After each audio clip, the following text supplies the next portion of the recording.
This conference will now be recorded. There we go. Anna, it's all yours. Awesome. Thanks, Tom. All right. So as Tom mentioned, my name is Anna, Anna Vanderswag. I am an associate planner with Burton Planning Services. And Clinton County EMA has picked us to help you update your hazard mitigation plan for the county. And so also a part of our team at Burton Planning Services, Kimberly Burton is our president and project manager. She kind of leads the project. She's not on the call at the moment, but on the call with us is Brett Morris. He is also an associate planner with Burton Planning Services. He does a lot of the preparation of the plan, data management, and the hazard modeling that estimates losses associated with hazard events like flooding or tornadoes, that kind of thing. Also on the call with us is Rushi Argawal. She is an associate planner, and she is helping us with a lot of these public involvement processes, as well as the writing and development of the plan itself. So in addition to us, critical people in the planning process, of course, Tom, the EMA director, and also core planning committee members. I know there are several stakeholders on the call with us today. So thank you for taking the time out of your day, out of your evening to be with us tonight. We really appreciate it. And also members of the public, your participation is really important for us to make sure that this plan meets your needs and addresses your concerns when it relates to hazards, whatever those hazards may be. We'll get into that here in a little bit, but thank you again for taking the time out of your day. So a little bit more of the housekeeping side of things. I am a broken record when it comes to this kind of thing, but we need each person to sign in. If you haven't done so already, you can use the SurveyMonkey link that is in the chat, or email myself at avanderswag@burtonplanning.com, or you can also email Tom at tbreckle@clintonsheriff.com to let us know you're on the call. You can also text me directly if you've called in. My number is 614-406-7775. Again, that's 614-406-7775. And we need to know your name, your email, your phone number, your job title, and employer, and also that you attended the 5:30 meeting. So as I mentioned before, I have several colleagues on the call with me, and they are monitoring the chat. So if you have any questions and you're using the computer version, feel free to type any of your questions into the chat. They'll be there addressing. They'll probably respond to you directly rather than in the group, unless it's something that applies to all of us. And they'll also put out applicable questions in the call so we can discuss them. If you have any other questions that you just like to vocalize, feel free to unmute yourself. I won't be insulted if you interrupt me. Please go for it. The more dialogue that we have, the better. So on that note, in order to make sure that we have as much engagement as possible, we have several versions of each of the surveys that we'll be working on tonight. So we also put together a website here. This is burtonplanning.com/Clinton-HMP. And so I'll show you what's on the website. This is the website we've put together to show all of the materials that are relevant to this plan. So on the About the Plan tab, you can see an introduction about the plan and the planning team, the overview of the planning process, as well as the previous plan that was done in 2016, and that is the plan that we're updating this year. The participating, this link has the meeting dates and times. So we'll look, I'll remind you later in the presentation, but our next meeting will be August 5th, and you can find those times here on the website as well. And all of the meeting materials for tonight's meeting are also on the website. So I just realized that says the 23rd instead of the 24th. My bad. But we'll have the agenda is up here, a summary, an informational handout that discusses a lot of the things that are in the presentation. And there's also a PDF of the presentation. So if you are curious and you want to have that or even distribute that to people you know, that's on the website. And we also have this hazards overview document, which includes a list of hazards that could be included in this plan. It summarizes their definitions as well as what types of events have happened and how many, what types of damages have been associated with those hazards. So we're looking at things like dam failure and drought and flooding, earthquakes, hazards related to the oil and gas industry, landslides, insect infestation, hazardous materials, severe storms, tornadoes, terrorism, winter storms. These are all things that we consider in this planning process. And we'll get into that in a little more detail as we go on. And I see that another caller joined in. So thank you for joining us tonight.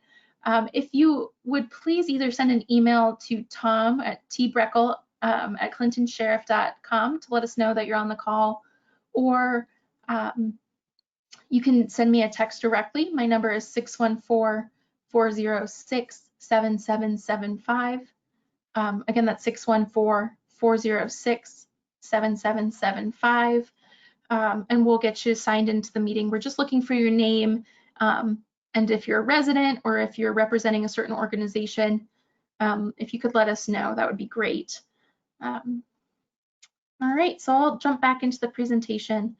But again, all of the surveys that we will be working on tonight are on the website here. So if you need to access those quickly, this would be the best location. And Brett has put a link to this website in the chat, so you can access it easily. Again, that's burtonplanning.com/Clinton-HMP. Each survey, there's a printable version that you can download, print, complete by hand, and then email it or fax it, or you can email it or snail mail it to the county EMA. You can also download a fillable version, which you can complete using Adobe PDF or Adobe Acrobat, and just upload it in an email to the county EMA office. If you mail those or email those, then they can forward them on to us, and we'll make sure to record them. There is also an online survey version, an online version of each survey. So I'll go ahead and jump back into the presentation.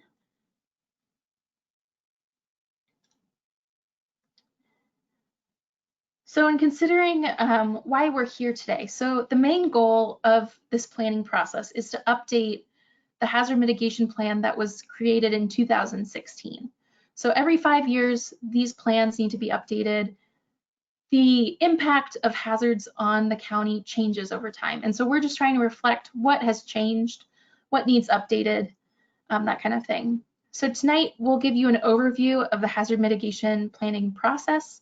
We'll give you a progress update, and we'll gather key input from the stakeholders that are on the call, as well as the public that's on the call. So before I jump into the overview of hazard mitigation planning, do we have any questions about any of those logistic type things that I discussed?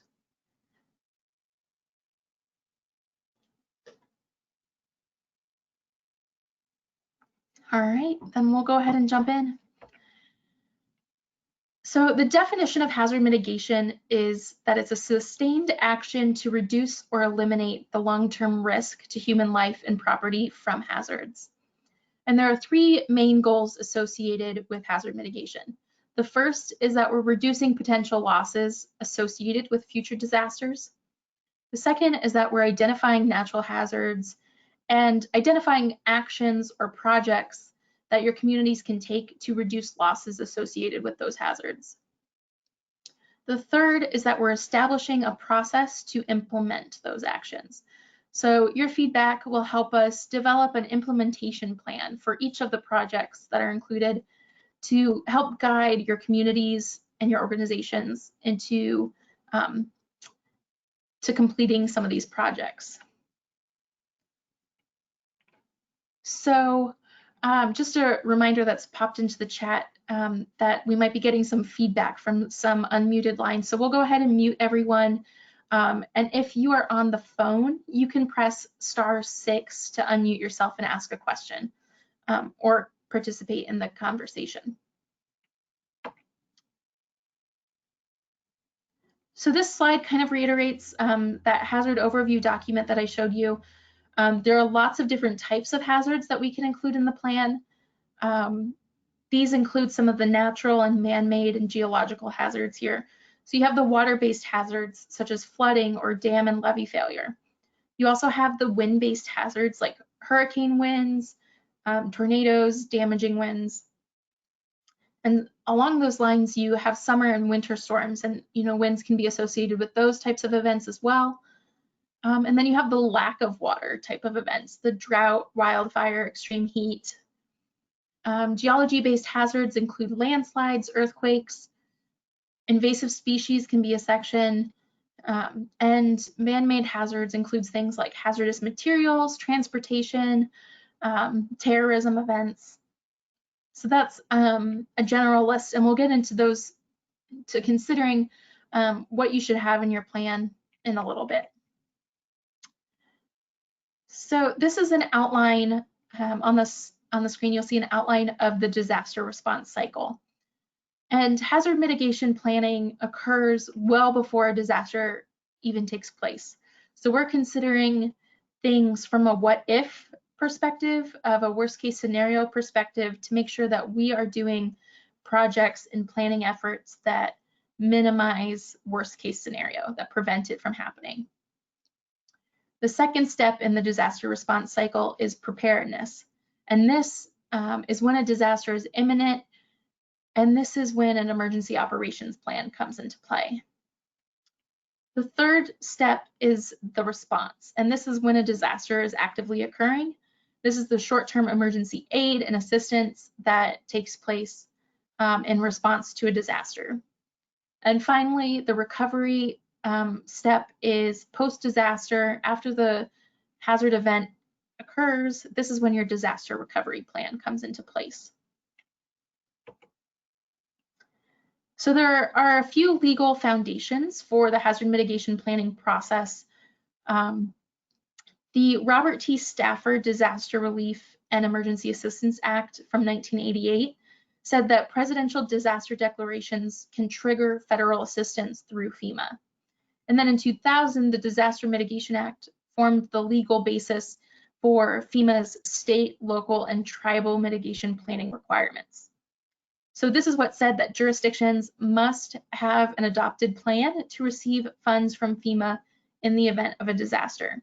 So if a jurisdiction such as, let's just say Wilmington, if they need, if a hazard event takes place, if there's a massive flood, for instance, and they need funds from FEMA, they need to have an adopted plan, adopted hazard mitigation plan to receive those funds. And that's why it's so critical to have all of you on the call and all of you participating, because your participation helps in this process. It helps getting us to a place where your jurisdiction wants to adopt this plan.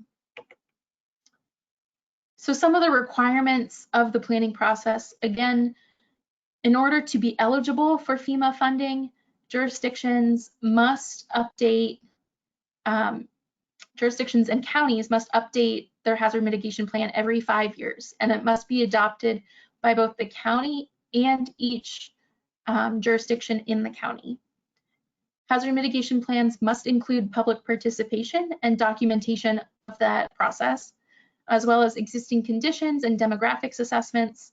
We'll also include risk assessments and vulnerability analyses for each hazard. And along those lines, we'll include a history of major disaster declarations for each hazard since the previous plan, in your case, since 2016. We'll also include a prioritized list of mitigation actions. We'll also refer to these as projects, and we'll include a status of all of those actions. And finally, it'll include a section on plan maintenance and updates to the plan. So there are several sources of federal funding that can be used. I won't go into this in too much detail because it's pretty specific, But if you have specific questions about federal funding, please don't hesitate to ask. You can put a question in the chat function or follow up with us through email. Yeah. So you might be more concerned with what types of projects can get funded. And so including projects or mitigation actions in this hazard mitigation plan provides you the opportunity to get funding through FEMA. And so you can get funding for projects such as acquiring property, property demolition, property relocation, especially related to flooding. You can get funding for property reconstruction. You can get funding for structure elevation, floodproofing, retrofitting. You can also get funding for things such as generators and funding for safe rooms and soil stabilization projects.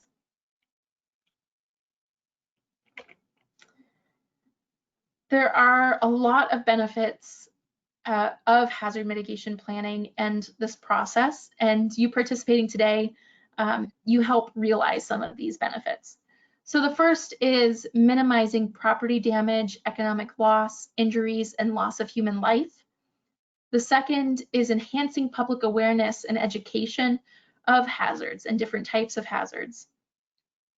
The third is coordinating interjurisdictional preparedness measures and mitigation actions and programs for efficient and effective implementation. The fourth benefit is that this process provides tools for decision makers to better prepare for disasters. And the fifth is achieving state and federal regulatory compliance to be eligible for funding. More specifically on the funding side of things, municipalities can receive funds for building and infrastructure needs, such as addressing issues caused by hazards or improvements to reduce future issues. Police and fire departments can receive funds for safety-related equipment and resources, and schools can as well. So I think we have some representatives from schools on this call. So including projects related to school safety can help you get funding for those types of projects. Businesses can reduce or eliminate site and operational impacts due to hazards, and the general public, so a lot of you can reduce or eliminate monetary and emotional costs from lost lives and homes. By participating in this process and understanding what you can do in the event of a hazard, or participating in projects to prevent worst case scenario from hazards. Okay, so we're gonna transition into thinking more about the process and the schedule specifically as it relates to this plan, some of the tasks. Do we have any questions on some of that background information that I provided?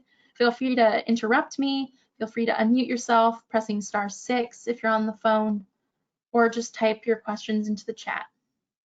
I'll pause for a minute to allow for any questions to come through.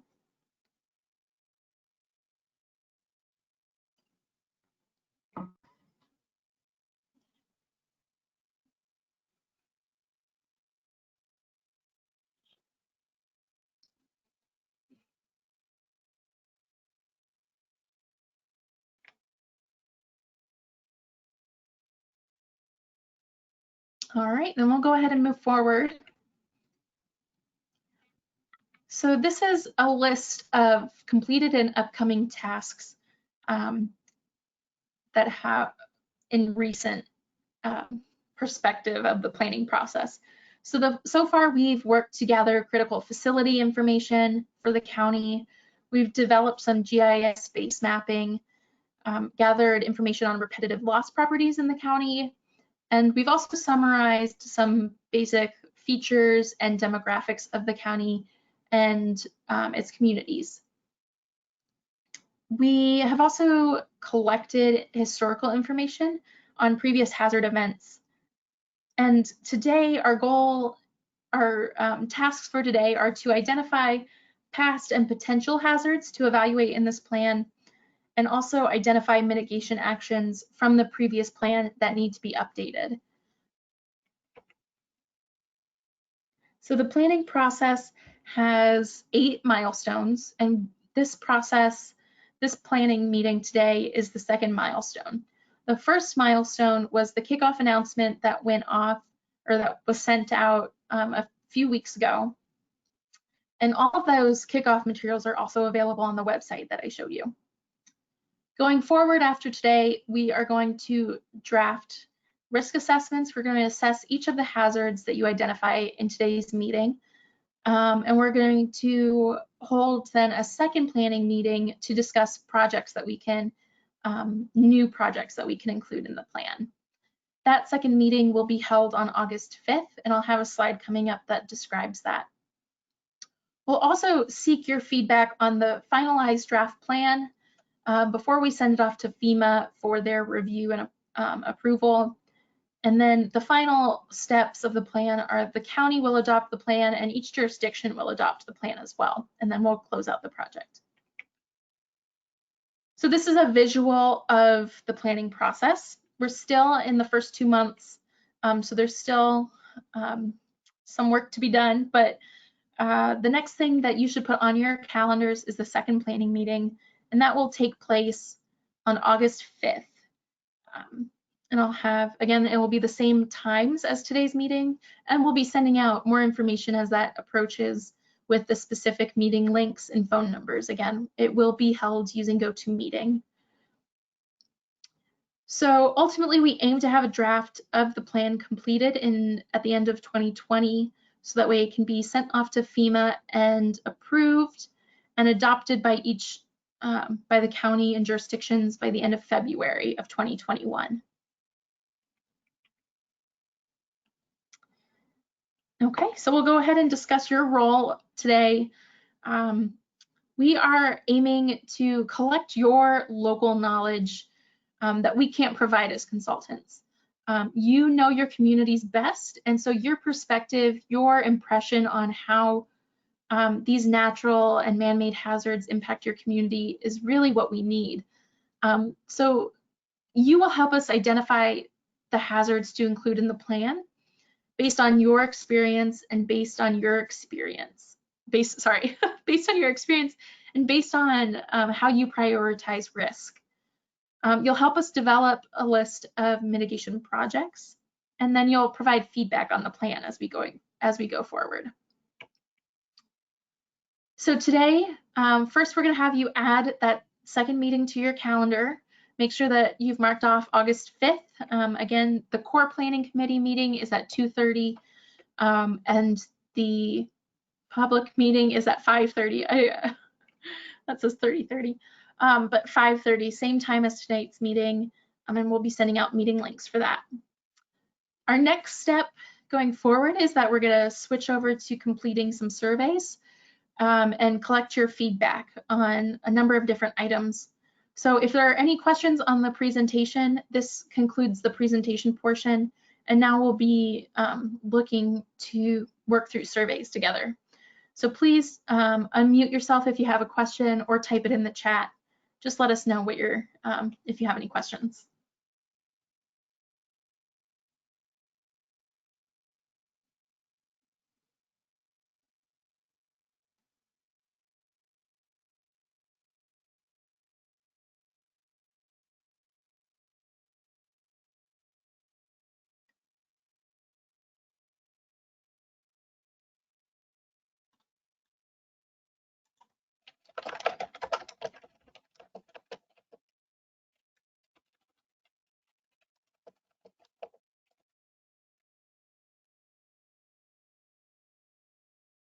All right, then I'll refer you back to the website. Brett posted it in the chat function.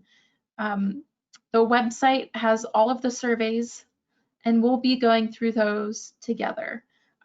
So in a bit of a change from the first meeting, I'm going to go ahead and do this survey 2, the hazard priority survey. Ooh. I actually can't do that because of SurveyMonkey. Never mind. We'll go with survey 1, the goals survey first. Survey 1 goals, and I'll pull that up so we can go through it. It'll be on the screen, but I also need each each person to fill out their own survey. So Anna, a quick question. When the folks are filling out the survey, do they need to pick a particular one on the website? For instance, is it the city of Wilmington, Blanchester, and so forth, or are those all the same Oh, links? that's a good question. That is, so we're first doing this goals survey.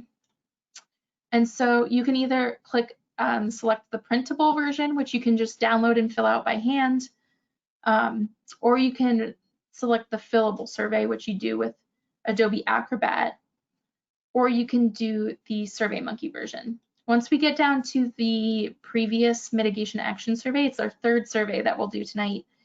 That one, there are different versions based on your jurisdiction. So I'll guide you through that once we start that. That's a very good question. And so I'll come back to that once we start the third survey. But for now, the goal survey, it's the same for each jurisdiction and for the whole county. So everyone can either just pick one of these versions here.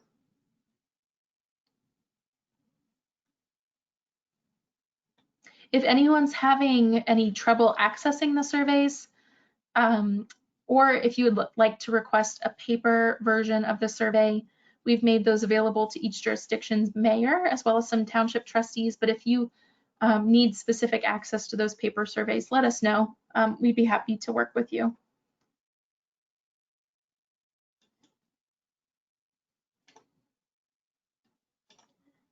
Okay, so the first step that we need to complete with the goals survey is we need you to write your name and your organization that you're representing. If you're just a resident and you're not representing any organization, you can just write resident and what part of the county you live in. So if you live in Wilmington, you can write Wilmington. If you live in a specific township, let us know. So it is important to revisit the goals from the previous plan in order to help guide the updates to this new plan. So these goals are just guiding principles or ideas that kind of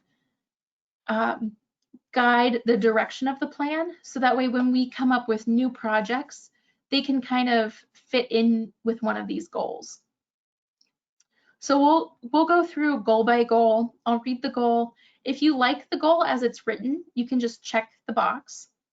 If you have any comments, if you think changes need to be made to that goal, you can indicate so on the line provided. So the first goal is related to awareness for the public. So the first goal is increase public information and awareness about hazards that affect Clinton County. So if you think that's just fine as it's written, you can check the box. And then if you have any comments or changes that you'd like to see made, just let us know on the line provided.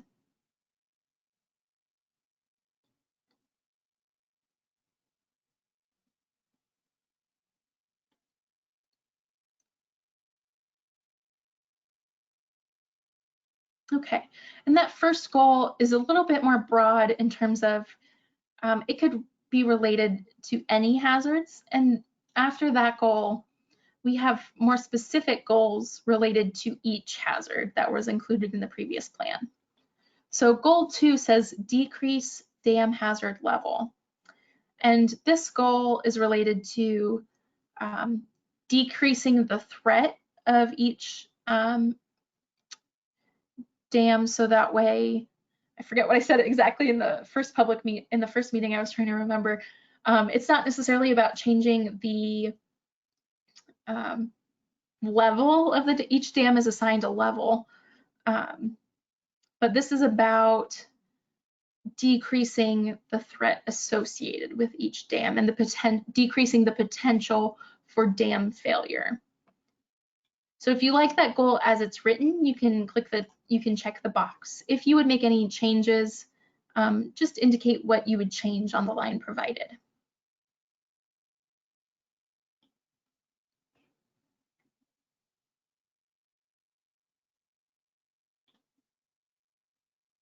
Okay, Goal 3 says expand awareness about the effects from drought. So this goal is related to the drought section of the plan. If you think it's fine as it's written, you can just check the box. If you would make any changes, let us know on the line provided.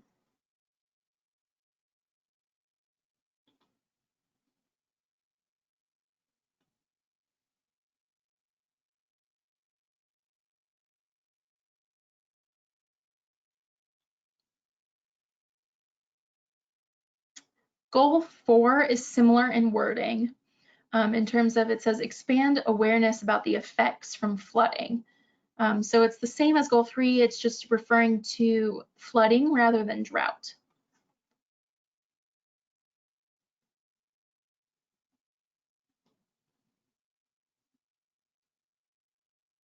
So if you like goal 4 as it's written, you can just check the box. If you would make any changes, you can indicate what changes you would make on the line provided. And changes can be anything from the language that's used, if you would expand awareness, but also minimize the effects from that hazard. Feel free to just let us know exactly what you're thinking. And if you're having any trouble following along, Brett is in the chat. Feel free to ask him to help catch you up, or feel free to just let him know if you are having any questions or difficulty.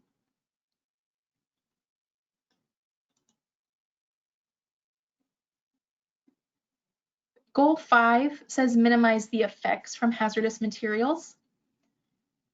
If you think this is appropriate as it's written, you can just check the box.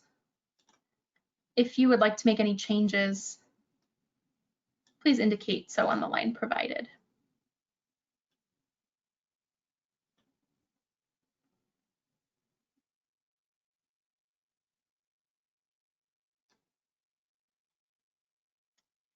Goal 6 relates to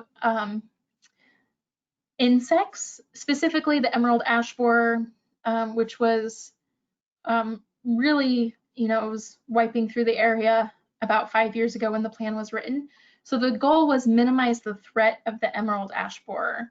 If you think this goal is still relevant as it's written, you can check the box. If you would make changes, if you would broaden the category, if you would just delete the goal altogether, just let us know on the line provided.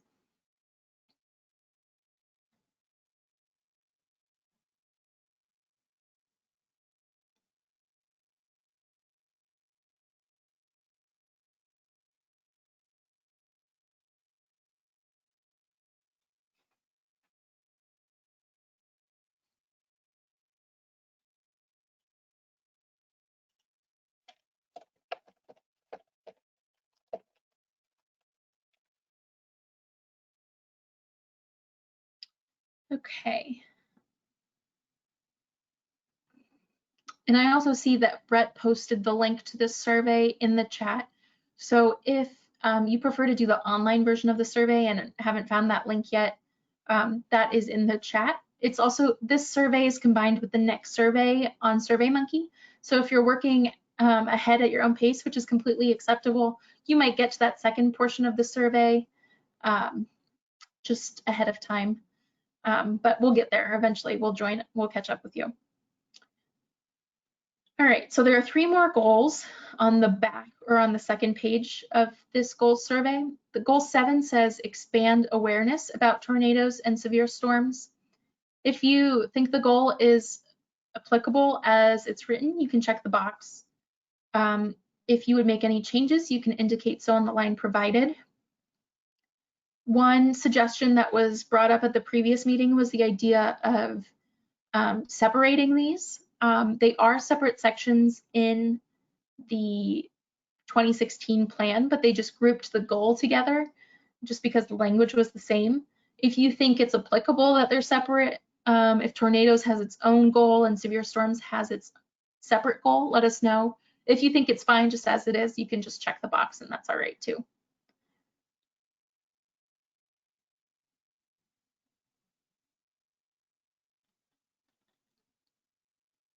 Okay, so goal 8 is increase protection from possible terrorism events.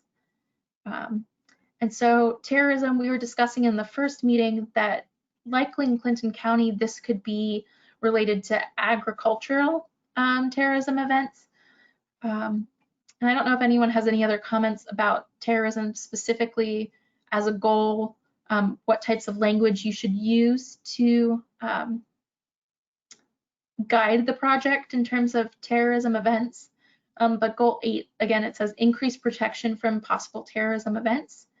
If you agree with the goal as it's written, you can check the box. If you would change it in any way, you can indicate so on the line provided.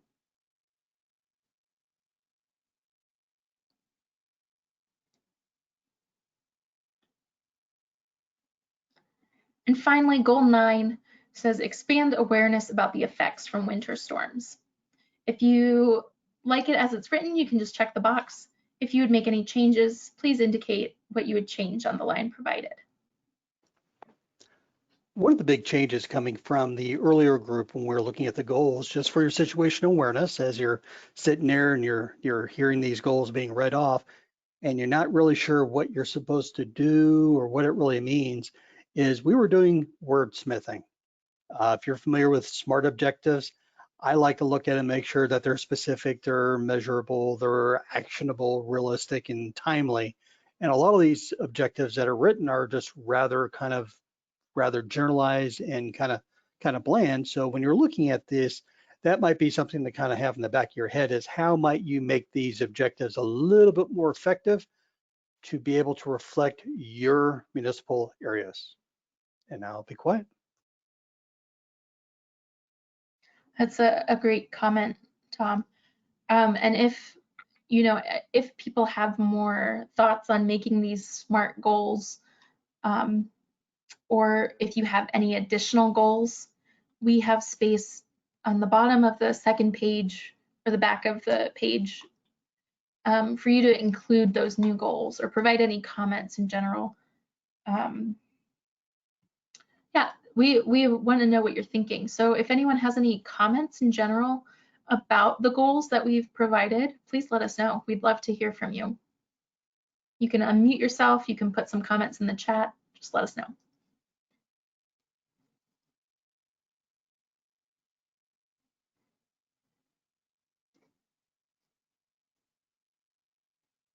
Does anyone see a goal that they think should just be deleted out or changed or modified?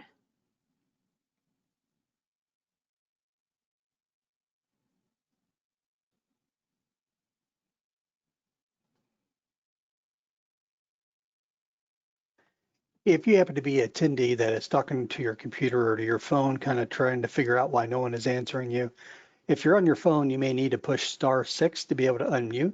And if you're on the computer, you may have to move your mouse around a little bit to be able to see the microphone icon and make sure that it's green and not red.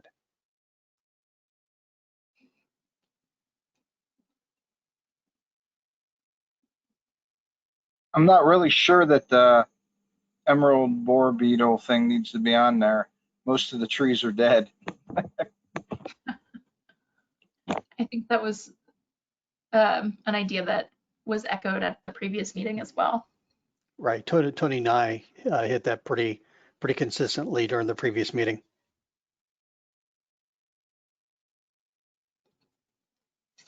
All right, well, if you have any other comments that you just don't feel like vocalizing, that's completely fine. Just let us know on the survey. The more feedback we get, the more feedback we get, the more targeted this plan can be to your communities. So it's really important. And some of these goals might make more sense as we work through the next 2 surveys. So if you want to come back to the survey at the end, you're more than welcome to make adjustments to your survey. That's completely fine. But we'll go ahead and go to the second survey, which is the hazard priority survey. And so I'll give everyone a minute to find that survey. If you need assistance getting to it, whether you want to do the online version or download a paper copy, let us know, or we can help you. And while you're pulling that up, make sure that the first thing you do is put your name and the jurisdiction you live in or the jurisdiction you're representing on the line at the top of the page. So we need your name and who you work for or what jurisdiction you live in.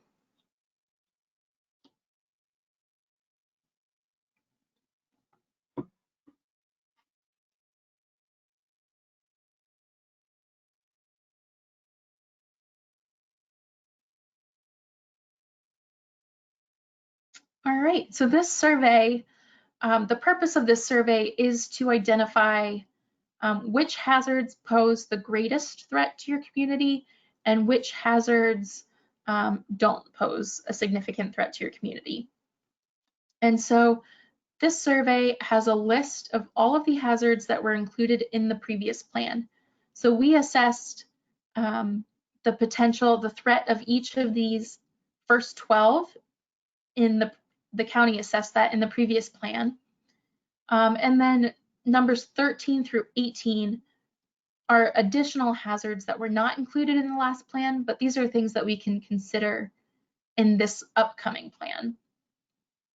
So we ask you to rate each hazard on a scale of 0 to 5 based on how important each hazard is to your community. And what we're asking you is to kind of consider both the frequency of these types of events as well as the potential damages that can come from these. And I know it's sometimes hard to rate those on the same scale, but we're just asking you to rate them based on their overall threat to your community. How would you prioritize them? So if you think that dam and levee failure poses the greatest threat to your community, the highest threat to your community, you would mark it as a 5. If it's extremely dangerous, if it can cause a lot of damage and potentially happens often, you would mark it as a 5. If you think that it doesn't pose a threat to your community, but it should still be assessed in the plan, you can mark it as a 1. And if it's somewhere in between, you could do a 2, 3, or 4. If you think it should be assessed, but really aren't sure the priority level or the threat to your community, you can mark it as a 3. And then if it's a higher priority than average, go to a 4 or 5. And if it's lower, do a 1 or 2. If you think that if the hazard is not applicable to your community at all, there's no threat associated with it, it doesn't need to be included, you can mark it as a 0. And then we'll average out all the scores. If it's a less than 1 score, then we just won't include that hazard in the plan. Does anybody have any questions about this?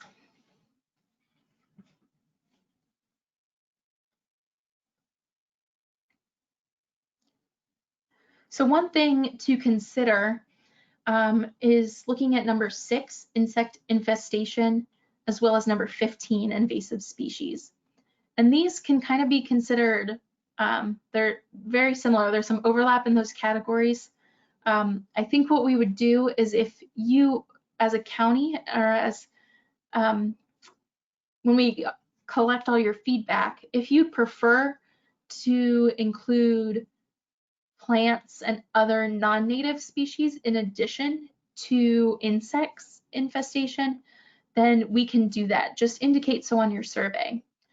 If you prefer to just consider insects, you don't think that we should consider plants or other non-native species.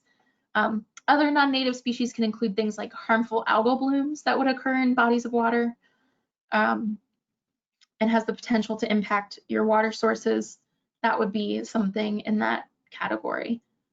So if you wouldn't mind just indicating on the back or in the comments section if you'd prefer us to consider insect infestation, just insects, or if you would like us to consider invasive species as a whole. And Tom, we'll run those comments by you once we collect all the responses and just verify our decision with you. Copy.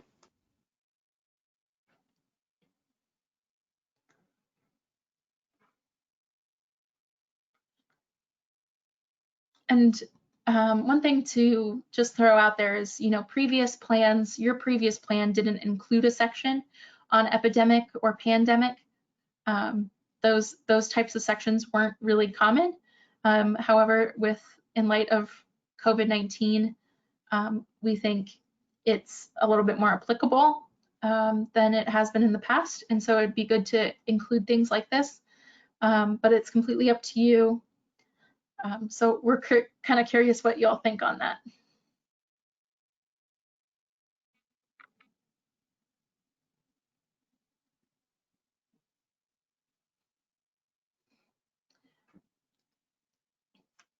So another thing to consider in the comment section is how each of the hazards are grouped in the survey above.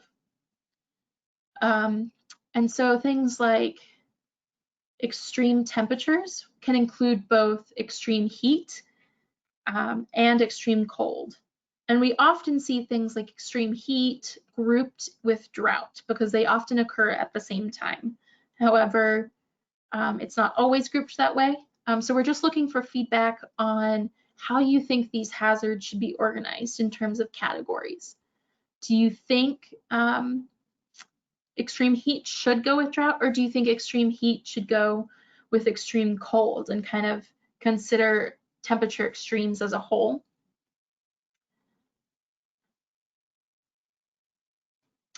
Another thing to consider is if there are any hazards that pop into your mind that you don't see listed that you think should be included. And I guess I would like to pose that as a question now and see if there's any feedback that you have. If there's any hazard that comes to mind that you don't see listed, things that you experience maybe seasonally, maybe every 5 years, that pose a threat to your community, let us know in the comment section or unmute yourself. You can use *6 if you're on the phone to unmute yourself. Just let us know. One of the hazards that was brought up earlier in a discussion during our previous group was one of the mayors had asked the question if drug use that translates into living in condemned housing that has no utilities, that's basically dilapidated, drug needles that's being left behind, bad health conditions that leads to a public health situation for that area, if that would be something that could be included. And we didn't have a good answer. This is one of those new topics that a lot of communities are dealing with, but we're going to take a swing at it and see what FEMA and Ohio EMA has to say about it. So if that happens to be a concern for your area, then by all means, please add it.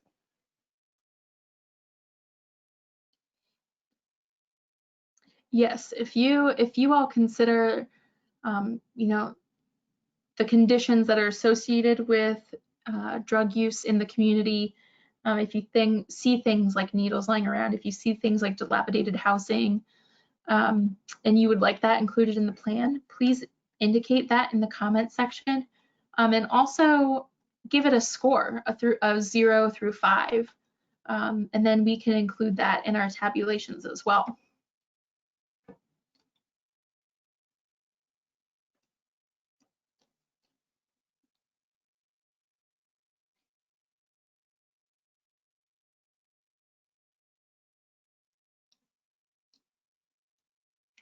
Are there any other questions on this survey? Any comments?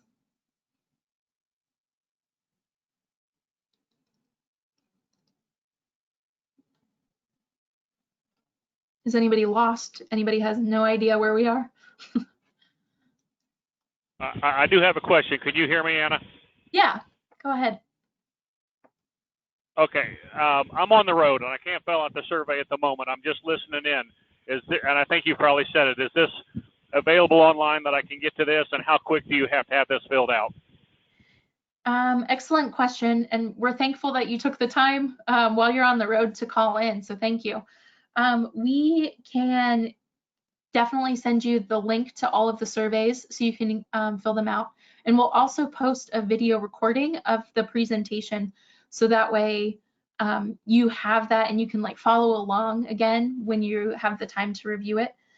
We're asking that you have these completed in about the next week so that way we can tabulate the results before the next meeting. So you'll have several days. You can either mail them or email them to the county and they'll get them to us. Or if you want to fill out the online version, that's fine too. That'll come directly to us. So yeah, you have lots of options. You have time after the meeting today to complete these surveys. And so we can reach out to you. Eric, you weren't able to fill out a sign-in survey, were you? I was not. Okay. I'm on the road listening and trying to ride the motorcycle at the same time. It's oh my challenge, but well, stay safe first and foremost. Second, if you want to send us a follow-up email, or even just give us your phone number now, I don't know what you prefer, we can be in touch and make sure that you have those materials.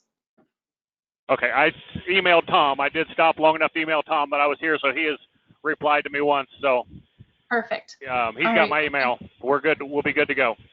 Okay, Eric, thanks, Eric. this is Tom. I went ahead and forwarded a copy of it to Anna for bookkeeping purposes. And also in the last 2 weeks, if you received any email that talked about hazard mitigation plan and it had the word Wilmington in the title, chances are it's got all the attachments on there. Just look for the PDF fillable ones and just fill out those. There should be just 3 of them. Easy peasy. Perfect. Thank you, sir. Appreciate it.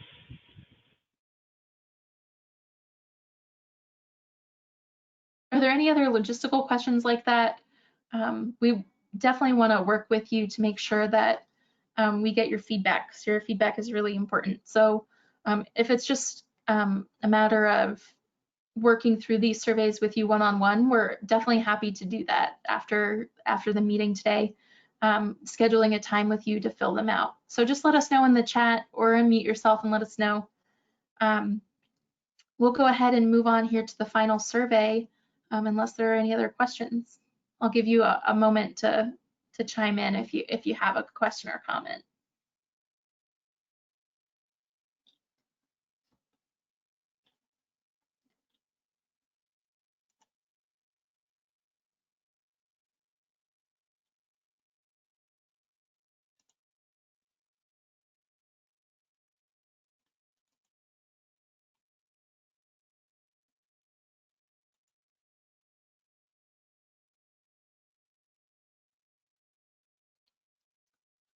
All right, then I am pulling up the third and final survey.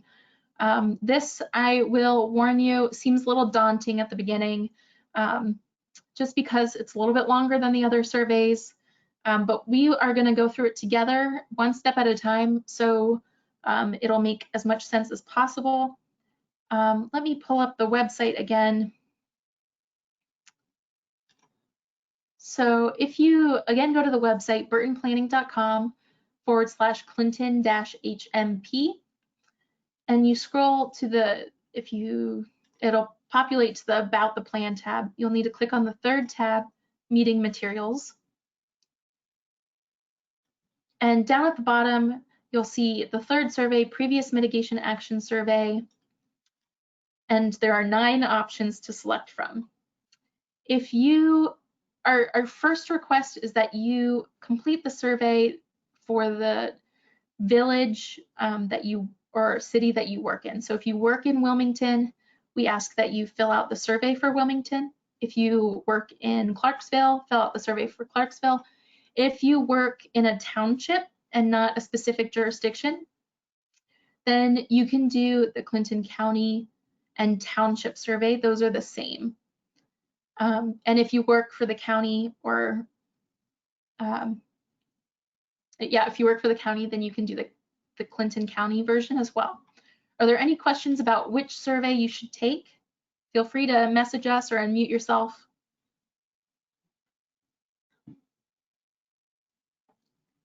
The online surveys are all the same.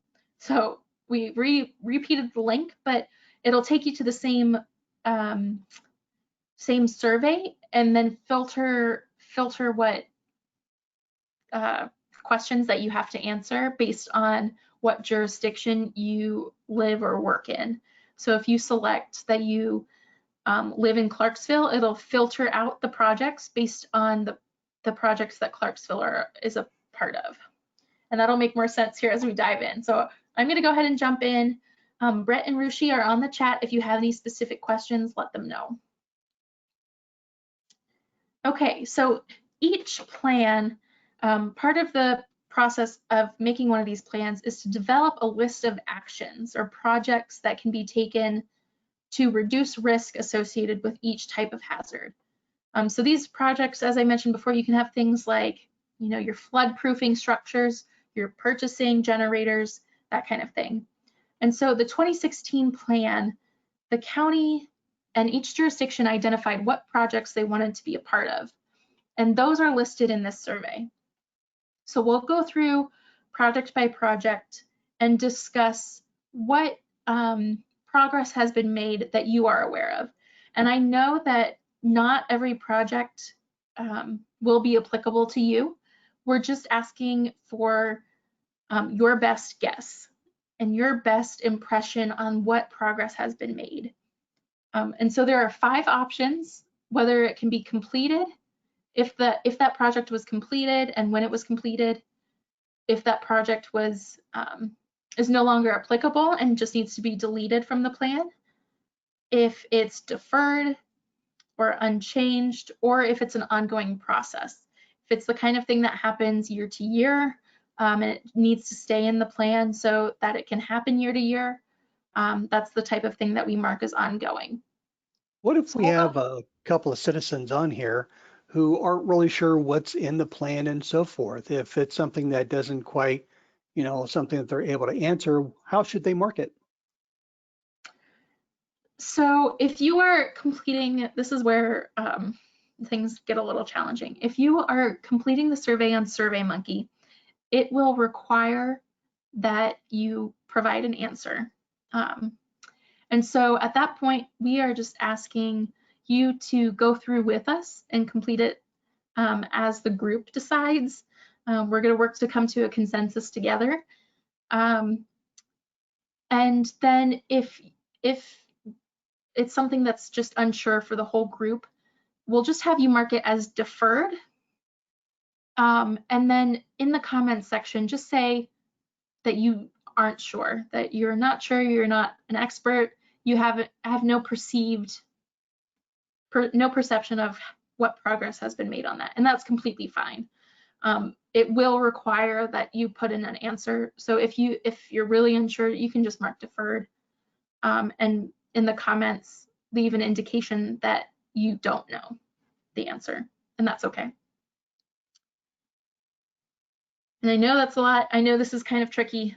So we'll go through, we'll just start.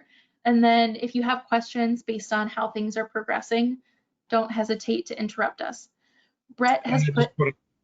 Sorry, I just wanted to double check that we'll be posting this to the website.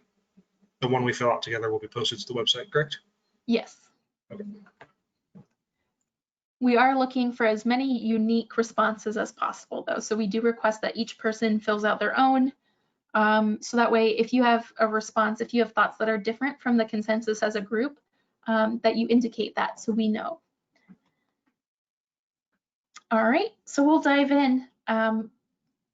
Again, first thing we'll need you to do is write your name and your position or who you work for at the top of the survey. If you're a resident, we'd like you to put that you're a resident and where you live on that line. I mean, if you're participating in this call as a resident rather than as a representative for a specific jurisdiction or organization.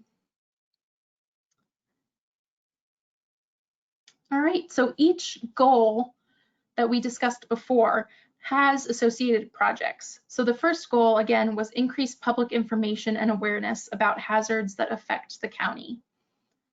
So the first project associated with that is collaborate with county extension services and private sector interests to purchase or otherwise create and distribute information dealing with disasters and how people can prepare or recover from them.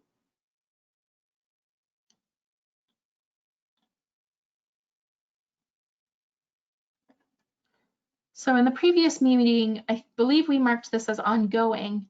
Does anyone have any perceptions of the progress of this that might differ from that?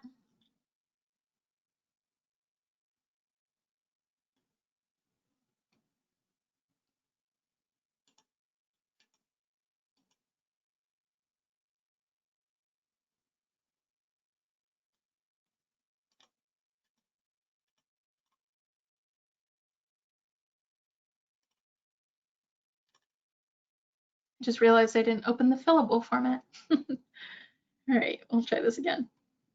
Okay, here we go. All right, and we'll move on to number 2. Create a clear written policy designating chain of command, listing names and job titles of persons responsible for making decisions, monitoring response, and recovering back to normal operations. And this may be one of the things that falls outside the purview of most citizens.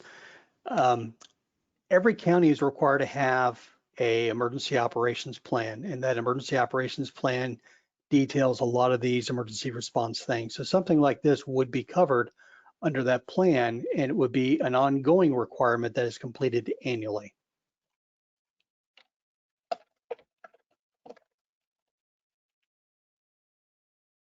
All right, so the third one is develop specific instructions for shutting down equipment and production sites outside the facility and a process to account for all employees after an evacuation. And in our earlier discussion with the previous group, the way that one was worded is that's more of a site safety and or a health and safety requirement to be able to operate that facility. And that's, once again, that's part of that site plan. So for most citizens, unless they're working at some place, say a local factory, that would be something that they would be hopefully ideally aware of. But for most people, common day, everyday walks of life, they may not be aware of something like that. Yes. Okay.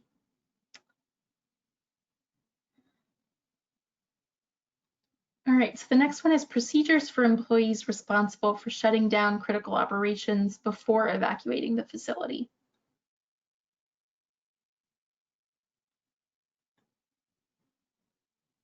And this is very similar, so along the same lines.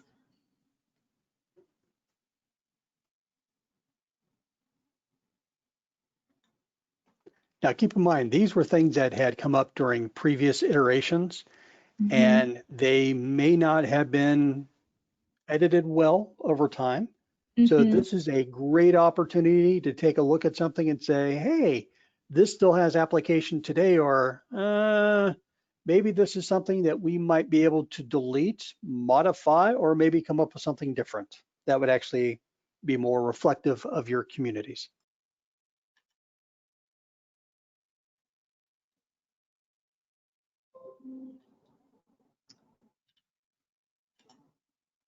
Sorry, I think my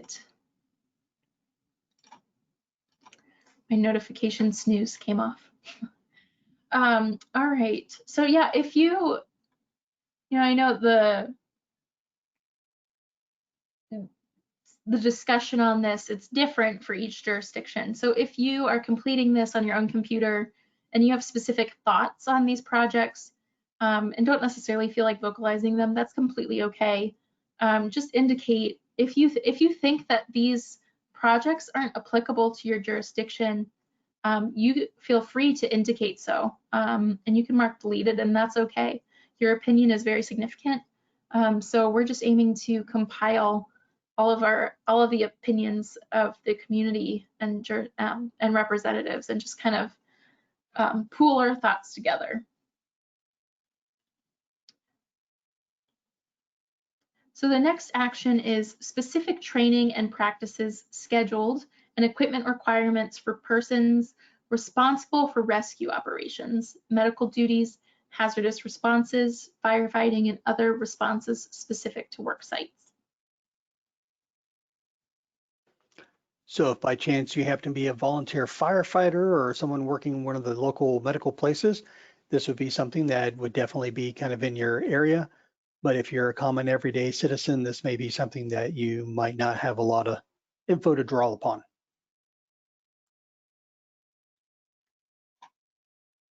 Okay. Next is develop a program whereby emergency management teams trained for potential emergencies and the containment of those emergencies are created. Tom, is there such a program? There is something called CERT teams, community emergency response teams, and those are typically created at the local fire department level because it would be a sponsoring organization, or at the county level, they could be adopted through county EMA. We do not have one in Clinton County.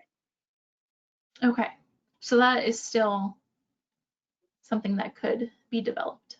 It could be developed, or it could be deleted to make room for something else. Okay.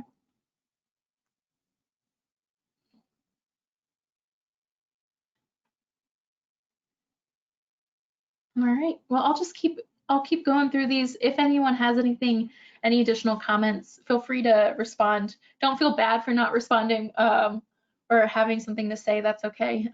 We'll just keep going through these and offering up the thoughts that we have. So the next one is update the Clinton County Emergency Operations Plan and aid in creating standard operating procedures for each department or agency. So the EOP is updated already annually, correct? That is correct.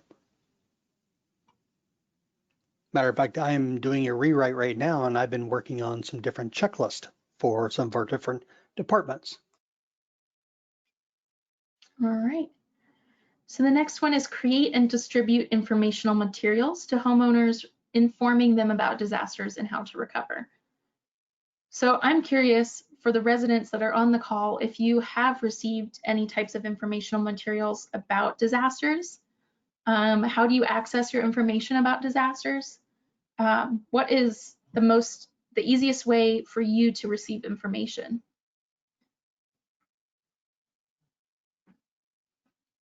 I think social media and the local newspaper would be helpful. Great.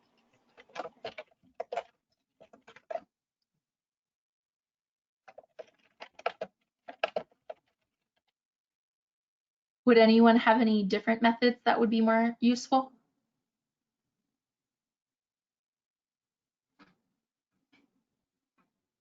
Are there specific disasters that you would like more information on than others?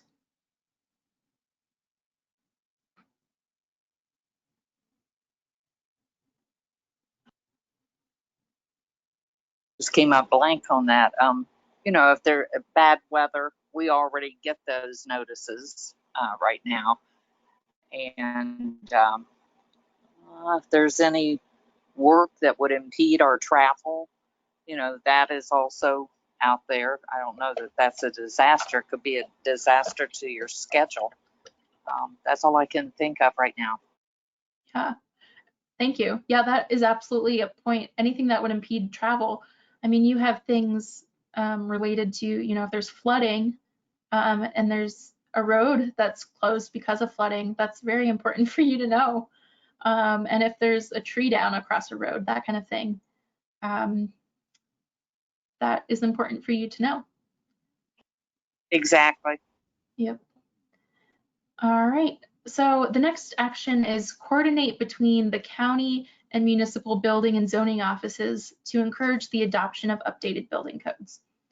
And again, Tom will probably say the average person might not need to be aware of the status of this, and that's fine. If you don't know, you can mark deferred. If you have any thoughts other than if you have any extra knowledge, we'd love to hear it though.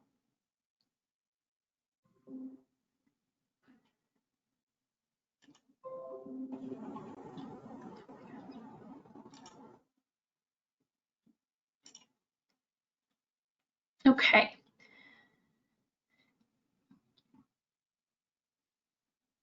Create a public information and education program that informs residents and officials of post-disaster strategies. So in addition to, I guess this is how I would rephrase this question for residents that are on the call, if you would post-disaster, besides the things that we mentioned, like flooding that would impede your travel or down trees, what types of things after a disaster occurs would you like to be aware of?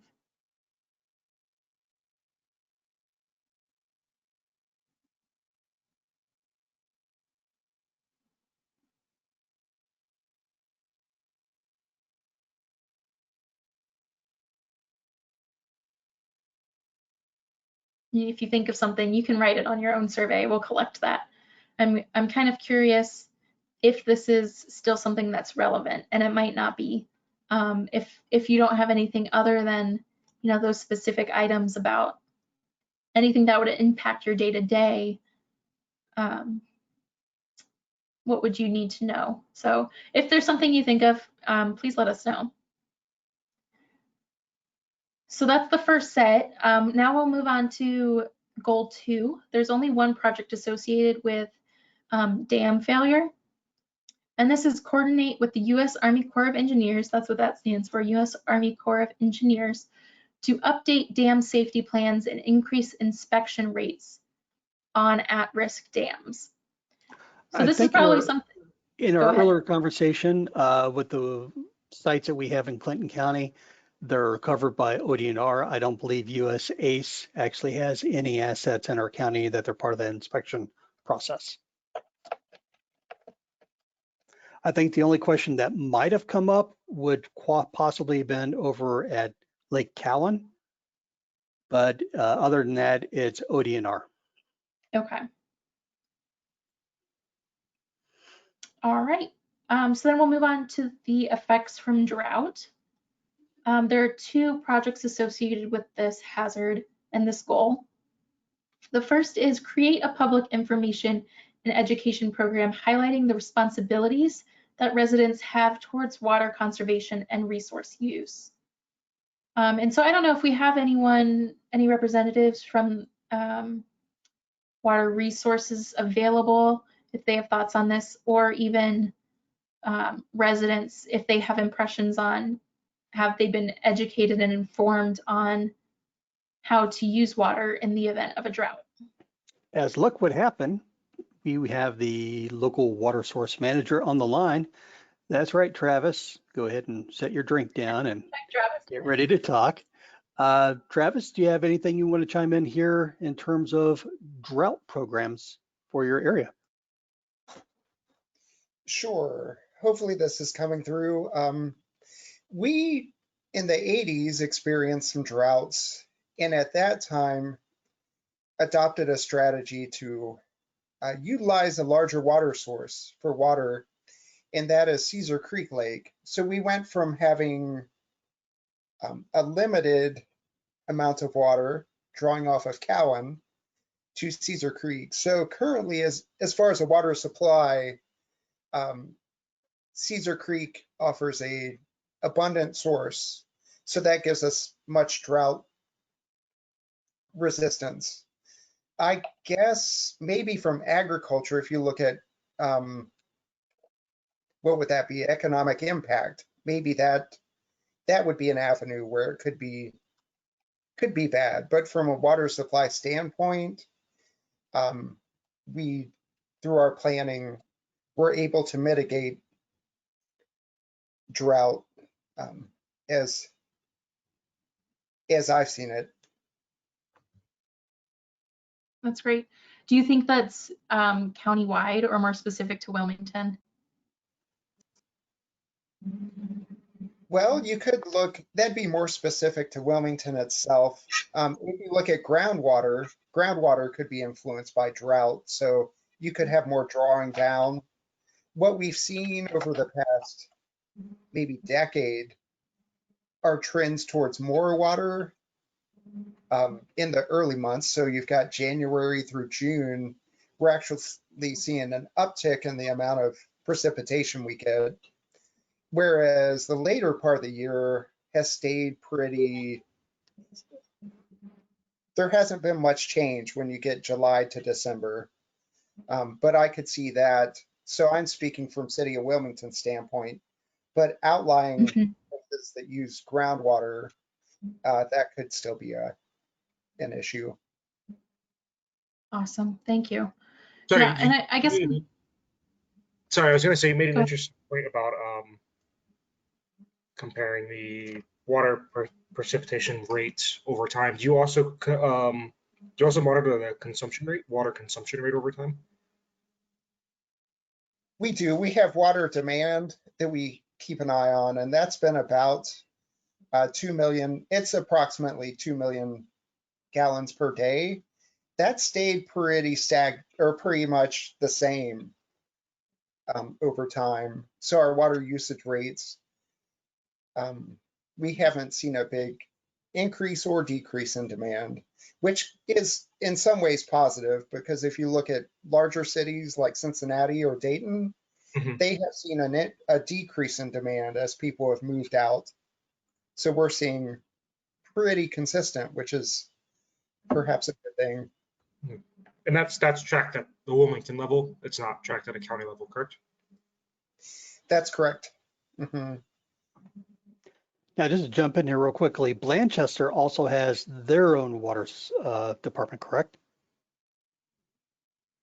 Right. I believe Blanchester, they're also off of Surface.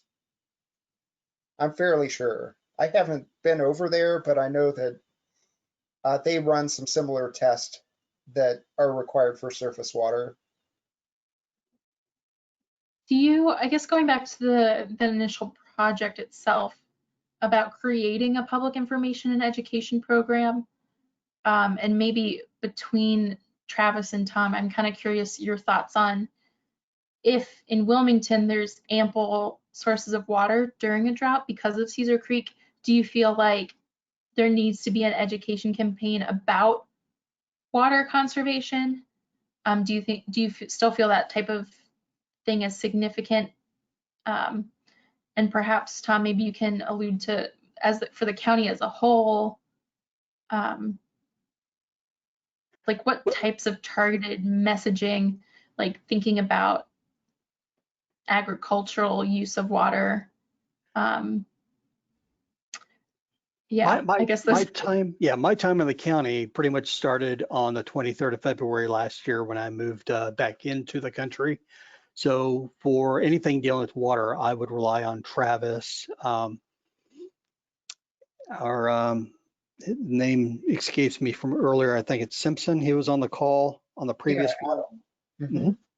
So they are pretty much the gurus in this area for that. And I do recall growing up that we had some drought type issues, but that was back, as was stated before, the date when they actually pumped into or tapped into Caesars Creek, and they now have that available. So if there is an issue that something comes up, then that could be something that could be identified as a need. And there are information materials, whether social or printing or whatever, that's already developed. Like the National Weather Service, as an example, has some stuff. The American Corps, U.S. Corps of American UACE, they've got some material. So that stuff is available. I don't think it's important to reinvent the wheel, but the important part is to know, hey, when it is starting to become a concern, you start sharing the information, hoping that people are going to take that information, become aware, and then execute whatever their responsibilities are. Kind of like when we had this COVID situation. Started Yes. advertising it was an issue back in January. We started watching it in February as it got into the news a bit more, and early March, it became a huge topic of conversation. Then the stay-at-home orders and everything else came out. Some people will do things in a very proactive way, other people will not. However, if Travis were to pick up the phone and say, hey, this is an issue, I definitely would start pushing that information out every channel I have. Yep. It's always good to have that in your pocket. That's a really good point. Yep. I might So add one thing. Talked about water, talk about drought, but you could have other situations that would require us to curtail water usage. So let's say you had a large main break where you're quickly losing water supply. So there's water curtailment can still be, I guess, a threat, but caused by drought is less likely. And since you brought that up, we recently, with Code Red, have updated our user list, and we have several members with the water district here that are able to send out emergency notices using Code Red that will notify everyone immediately that there's an issue, and then we can push some follow-up information through there. Great. Yeah, we haven't had that. I know definitely not since I've been there, and I haven't heard of any situations where we've had to do that, but we do have plans in place. If we would have to do water curtailment, we have different tiers, I guess, different tiers. For instance, like don't water your lawns. That would be a very low level. So unless there's other questions, that's. Yeah, and that might be worth a reference in the plan, because I mean, to your point about water curtailment, that is something, it might not be the specific to drought, but it's something that people should be aware of, and having those plans coordinated on that level would be really helpful. Yeah, that'd be great. And it'd be a great time to discuss because we're actually working on resilience assessments and an emergency response plan. Hmm. So these two efforts could work together quite nicely. That's great. Brett, were you going to say something? Yeah, I was going to ask your exact question. Oh, okay. Great. All right, well, I'll go ahead and just move on. But if anyone participating in that conversation has any additional thoughts, Travis, then I'm sure we'll be in touch through email. I know I have your email. I spoke to you earlier today. So yeah, all of that input is really helpful. But thinking about kind of on the same subject on drought, coordinating with subject matter experts on best practices to minimize drought impacts. I know in the previous meeting we discussed that this is always ongoing as you assess best practices and that kind of thing. Would you have any additional comments on that, Travis?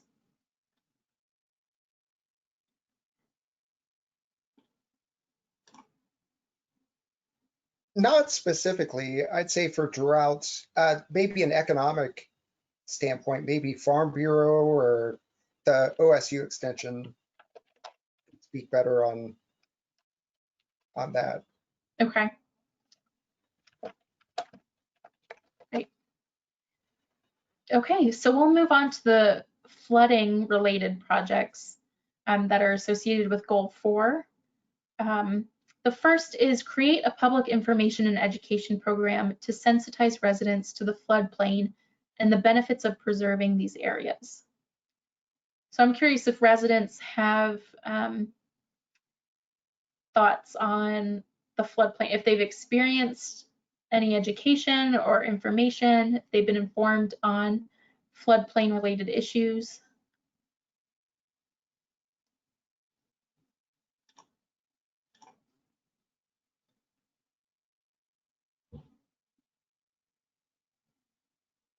All right. This is an area from the city of Wilmington anyway, the stormwater pollution prevention plan that we're having to do. EPA mandated, so public education and outreach is a part of it, and it's slowly going in that direction. The creation of the stormwater administrator position that I'm supposedly doing now is a part of that, but trying to get the more public education out there for stormwater specifically, but that would be preserving the floodplain, an important part of that. It's an ongoing thing that the city is talking about anyway. Yeah. Oh, that's helpful to know. All right, so the next project is coordinating with county agencies to modify policies and/or regulations allowing development to occur in floodplains.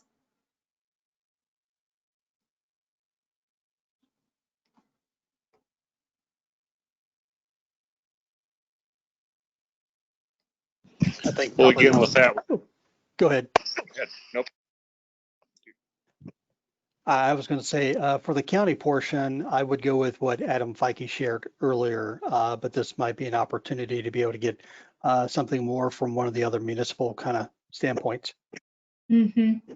Yep, that's a good point.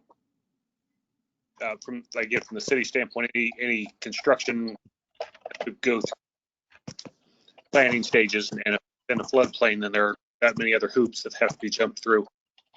So that's, from the city standpoint, as long as there is a plan presented and inspections done, should be good to go.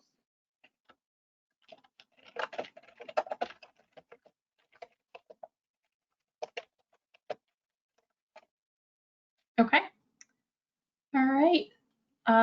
There are two more projects associated with flooding. The first is develop a program involving public information and education to encourage donation of stream corridors and areas adequately maintained free of debris. And I don't think there's a whole lot of response from the earlier session, so I don't think this one's going to have a whole lot of comment on that. All right. And then the last flood project is update the base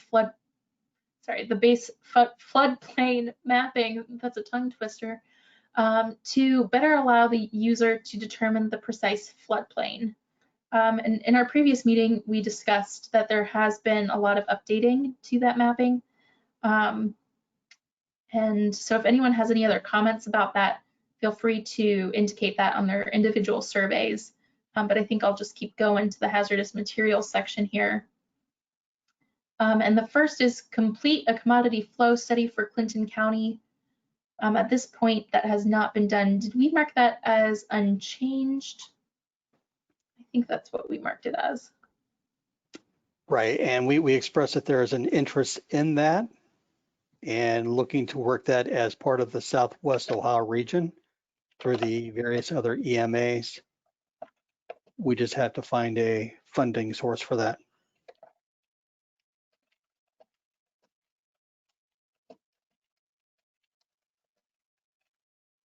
Okay.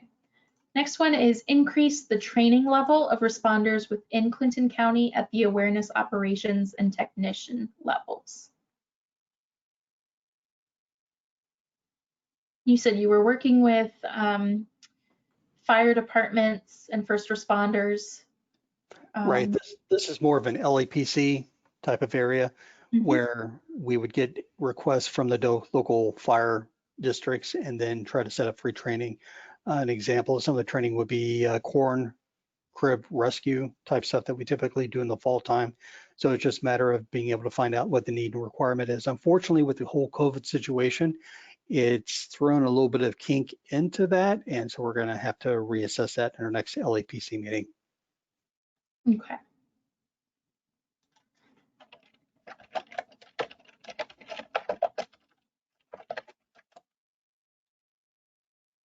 All right. The next one is update and improve the level of hazardous material response equipment available in the county. I think on the county level, we marked this as complete. Right. We did a restock of the LAPC hazmat response trailer in June of last year. And then we also signed an agreement funded through the LAPC for the Greater Cincinnati Hazmat Response Unit. So if there are any representatives from other jurisdictions that might know what at a jurisdictional level, if that's been completed, please indicate that on your survey. But we'll go ahead and move on to the projects associated with the Emerald Ash Borer. I'll say in the first meeting, we deleted out the first action because it is no longer applicable. The second action we discussed the clearing of infested trees that are damaged. This has been an ongoing process, and it's different on both private. There are some challenges with removing those trees on private property, but it's an ongoing process, and it's also ongoing in public areas. I don't know if anyone would have anything to add with that. On a personal level, if you've had experience with the Emerald Ash Borer, if you've had your trees removed as a result. I know we did. We're up in Franklin County though. We had that problem.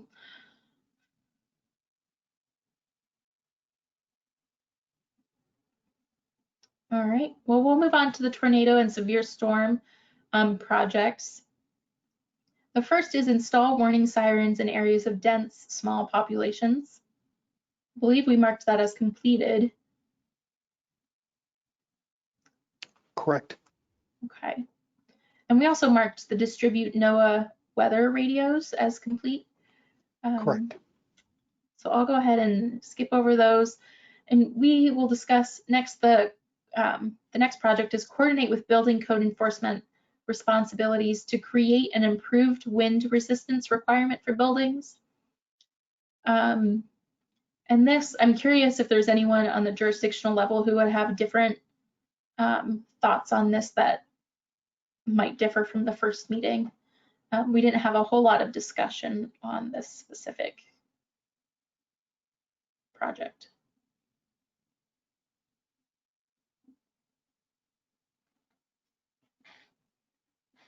It's okay if you don't. All right, we'll keep going. The next one is coordinate with property owners to determine the feasibility and suitability for structures as protective shelters within mobile home parks. And I know we opted to delete this out, or maybe we marked it as completed just because the conversations have been had, but there's a certain level of difficulty in moving on to the next step. I don't know if anyone would have any additional thoughts.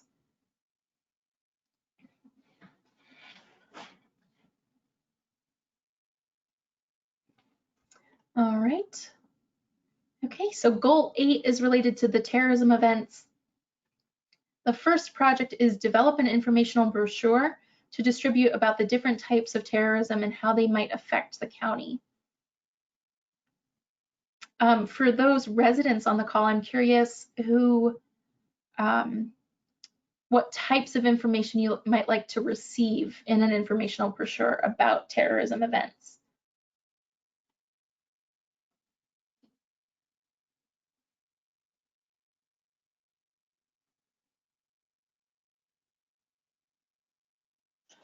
Perhaps some kind of information that like pamphlets, you know, what you could do or who you could call, maybe if you suspect someone or see something. Is that what you're talking about? Yeah, I think that was something that was mentioned, that if you say something, see something, or if you see something, say something.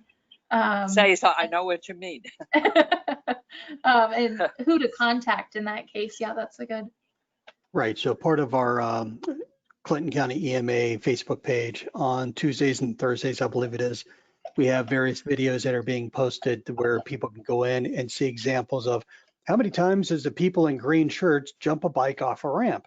And you're supposed to count the number of times. However, it'll back it back up and it'll give you the answer. But say, in the meantime, did you happen to notice this? A person placing a package at a certain location where other people are and walking away. So kind of pushing along those same lines. So just once again, taking those types of programs that are already out there, borrowing them and sharing them. Yeah, that's great. Do you think, I guess I'm curious because we've discussed in a couple different ways the parts of the county that aren't accessed through social media or through the internet, and the best ways to engage those parts of the county. Like does the county have methods for distributing mailers or things that would go along with certain bills or that kind of thing? Well, as a prime example, when we had this whole COVID situation, we had some wonderful community members with some different organizations that got together and they put together a COVID mailer. And it went to every household in the county. And it had information on what to do for protection, where to go for informations and different things. And this is something that was done back in the beginning of February. The problem with that is there's printing costs, there's mailing costs, there's a mailing list cost. And if you don't get the information all in there the first time, then the additional follow-up costs kind of add up. So the whole electronic thing is a lot easier. It's a lot more cost enabling. But the challenge is being in a rural area, we have some locations here that has to use satellite internet because Spectrum won't, or other companies will not come in and lay fiber down to be able to do the high speed type stuff. So if you're looking at doing something like watching some of these videos that are on the social media, it will take you quite a while or a long time because you can't download it. It's almost like being back to the AOL days when you had 14.4 or 28.8 baud modems, and it's prohibitive. The counterpoint to that is when we have a situation like this, pandemic, schools are out, some kids are at home, they are now behind their peers in being able to keep up with schoolwork because they don't have access to the same connectivity and internet speeds as some of the other counterparts that live in cities and certain villages, and they find themselves at a disadvantage. I wonder if for hazard related purposes, somehow we can create a project that has the potential to get funding related to internet and providing. That would be amazing, because now we can retire a lot of those old outdoor weather sirens that are from the 1970s that are now having some functional breakdown error or problems. And if we're able to get reliable internet out to these different remote areas, then they can make use of multiple methods of being able to get information, multiple methods in terms of different apps to be able to get weather alerts. Yes. They'll be able to access information for recovery and so forth. It just provides more benefits. So if there is a way to do something like that, I think that would be a huge win for a lot of the rural parts of the county. That is definitely, it's not something I've seen, but I will definitely do some research and see what types of, like, if a project like that could get federal funding through one of these grant programs. I'll do some investigating, see what I can come up with. All right, so the next project is develop a presentation to give to civil organizations and schools about terrorism and what to look for. So I think that's similar, you know, if you see something, say something mentality. Is that type of presentation being given to schools as well? This is something you mentioned, accessing and like using existing organizations for this type of work. Right, I'm just going through our call list. I thought I saw one of our school aficionados on there earlier. He may have popped off. So this is where we would leverage like Department of Homeland Security. They actually have a regional liaison and some other programs around here. We didn't do it for the school, but we did it for the business community, along with the Wilmington Chamber and Clinton County Chamber of Commerce. We brought in some individuals to talk about some of the cyber issues that were out there. And we leveraged DHS and then two other companies. One was Inveka and another one was a Inveka-like company for Cincinnati. And basically they do work for local government and school and education and not-for-profits in terms of network security, network capability, internet access, stuff like that. So bottom line is we don't create stuff our own, because then we have to maintain it, update it, make sure it's accurate. It's easier to borrow someone else who's got something that's turnkey. Yeah, absolutely. All right, well, the next project is determine what is needed to solidify network security from internal and external entities. Not sure that this is something that the public would be aware of.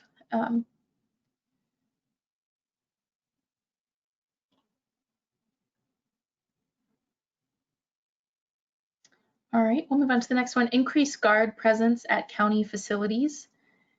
And in the previous meeting, we discussed utilizing digital cameras, as security cameras, CCTV as a type of way to minimize personnel costs associated with this type of project. So if anyone has any thoughts on that, you can include that in your survey, but we'll go ahead and move on. The next project is obtain additional detection equipment to respond to possible terrorist attacks.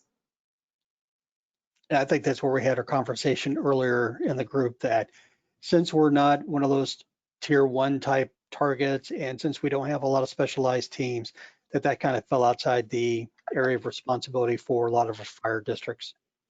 We have the memorandum of agreement with Greater Cincinnati Hazmat Response Unit that has some different capabilities. And then of course, we can always request response resources from the state to include the civil support team also.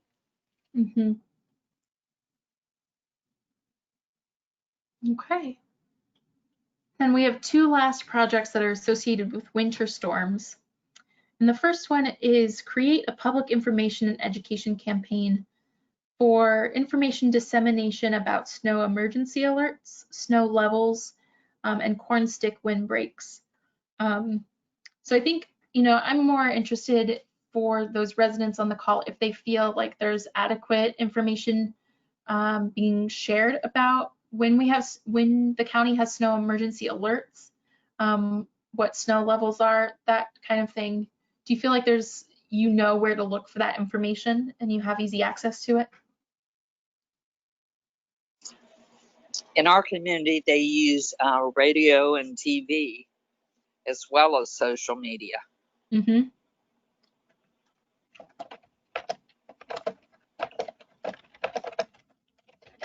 Okay.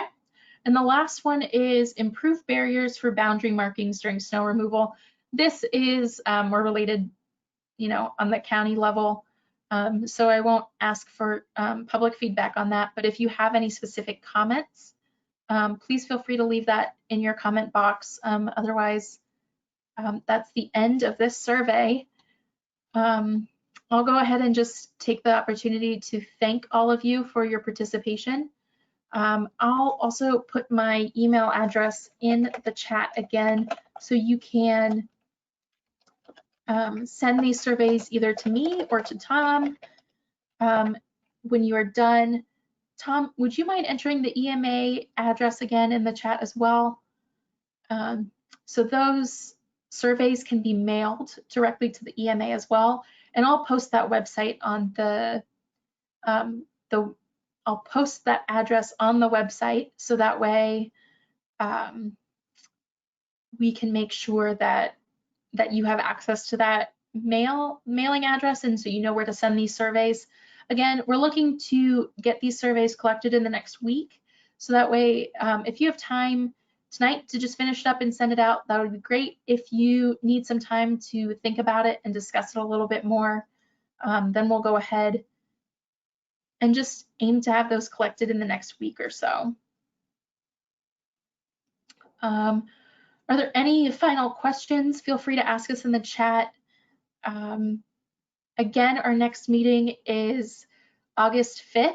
The public meeting is at 5:30. Tom's making jokes in the chat function, so I think it's a good note to end on. Please let us know. Feel free to reach out to me directly with any questions. And Tom, I'll turn it over to you to wrap up. Great, thank you very much. We've had back-to-back meetings and everything, so Anna, you've done a wonderful job. Thank you. Your participation, believe it or not, will make a difference. I know it's kind of hard to be able to put into a certain frame of mind the questions that you saw today, because a lot of those really weren't targeted for citizens, residents, business owners, churches, name your organization. But this is a great way to sit there and say, hey, I saw the stuff that was listed under the previous plan, but what about this? So just because you didn't see it on a page doesn't mean at the end of one of those different slides or those different survey pages that you can put down additional what about this type suggestions. The more you provide, the more you support, the more you comment, the more information that Burton Planning Services will have to work with to come up and try to find great options to put into a plan to help reflect the needs of our communities and hopefully identify some great opportunities for us to be able to leverage federal funds to make our county a little bit better and a little bit more resilient.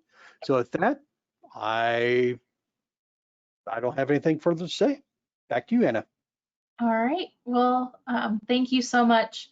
If you have any questions, feel free to reach out. Otherwise, I'll just go ahead and end the meeting. But thank you, everyone.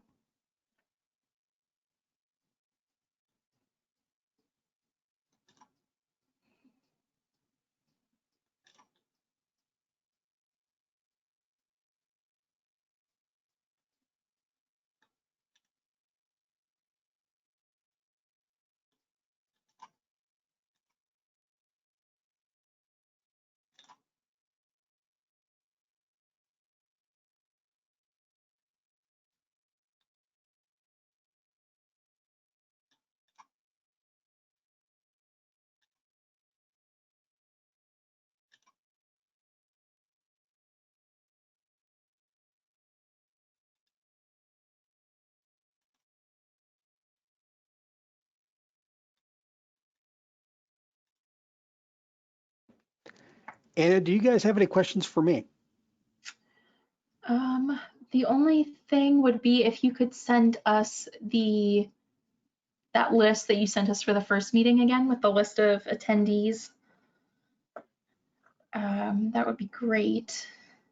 I'm trying to think. If you can also have access to the chat log, that could be shared as well. Okay, If it's since I've possible. got it open and we haven't left that, how do I export the chat log? You know, we were struggling with that earlier as well. I'm not sure if it's possible. I hope so. Confirm recordings now. Did someone turn off the recording? Mm-hmm. It looks like someone did turn off the recording, yes. So when I hovered over it, it looked like it was recording still at the end of the meeting. It was after we ended the meeting. But Right. it said turn on meeting recording. So it made it seem like at some point it was stopped.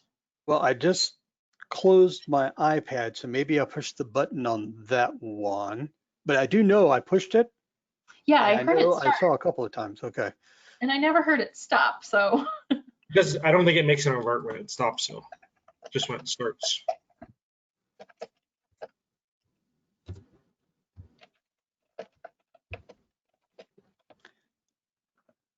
We'll find out. For the devil of me, I'm trying to figure out how to export the chat.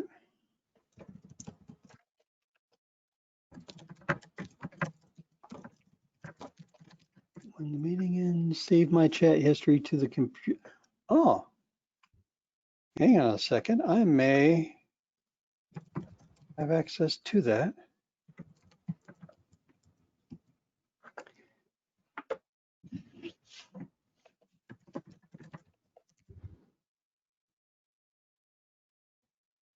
It's in iCloud.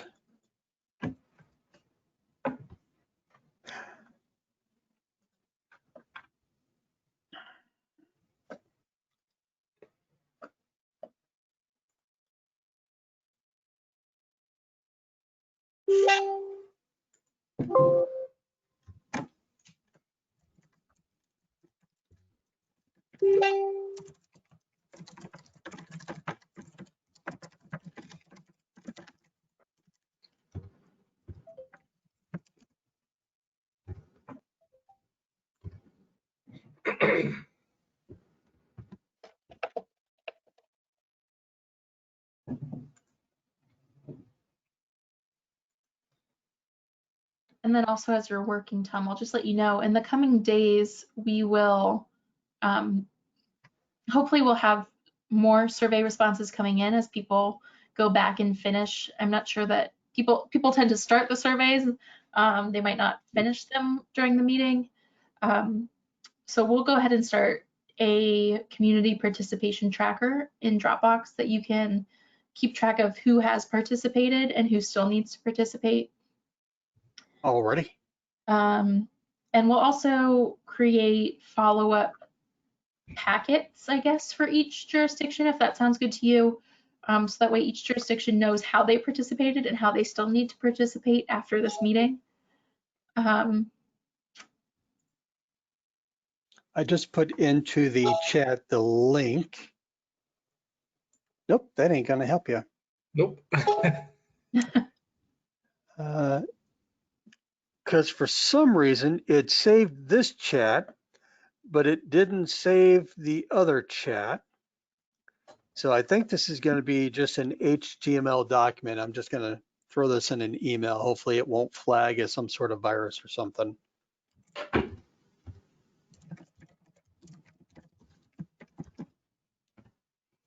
All right, let's see.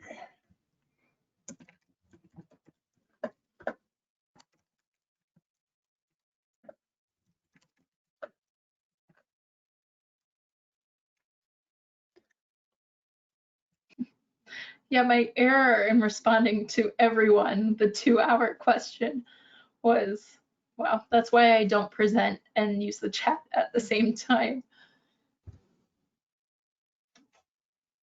My bad. Yeah, but it was like standalone, just that. So it didn't really, I don't think anyone made sense of it. I know, everyone's like, what did It's you interesting that you sent it as a question as well, because they were probably like, what? Why is she asking this? If it was like with an exclamation point, it'd be like, we just met for 2 hours, everybody. Good job. All right, so just send it off. So hopefully you'll receive it without something going into your junk mail. Great. Perfect.